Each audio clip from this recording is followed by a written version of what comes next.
सगळ्यांचं स्वागत आहे भक्तिबाबर ब्लॉगमध्ये। सम्राटला आता मी गंध लावलाय, हे बघा ओला दिसते ना तुम्हाला, तर तो गंधाला मोडायसाठी सारखा हात लावतोय। तर आमचा ब्लॉग शेवटपर्यंत नक्की बघा। तर उद्या आहे आमच्याकडे बेंदूर, आज आहे गुरुवार।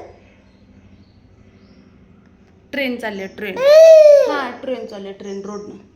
इथं आहे वरण, भेंडीची भाजी, शिरा, लोणचं, आंब्याचं, चपाती आणि भात।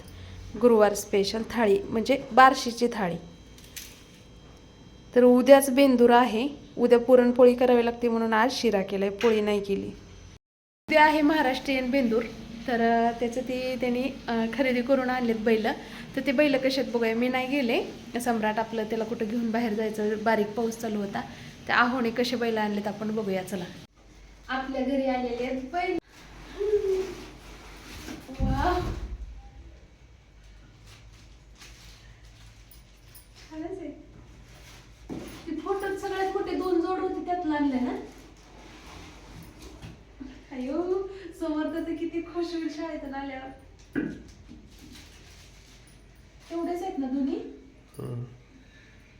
अहो हा मोठा वाटते जरा, जेवला असेल जास्त। हे गोपाशाने जेवलाय ना, थोडं लहान मोठं वाटतंय हो। नसते एका साच्यातला आहे सगळं, आहे ना।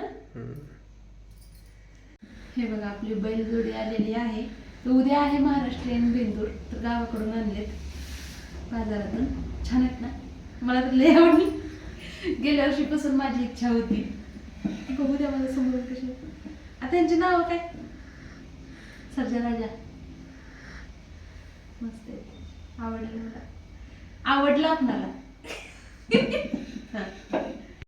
तर या ठिकाणी मी बनवते शेंगाची पोळी। तर रात्रीही मी तेच बनवली आणि सकाळी पण समर्थला डब्यासाठी पण शेंगाची पोळीच बनवून दिली। मी सारण एकदाच वाटून घेतलेलं होतं। तर आमच्या घरी सगळ्यांना शेंगाची पोळी खूप आवडते आणि थंडीच्या दिवसात तर छान आहे। आणि विशेष म्हणजे डब्याला देताना ना भाजीचं काही टेन्शन नाही, पोळी करायची आणि त्यावर मस्त असं तूप लावून गरम गरम पोळी खायला पण चालतं आणि डब्याला पण आपण देऊ शकतो। तर व्हिडिओ शेवटपर्यंत बघा।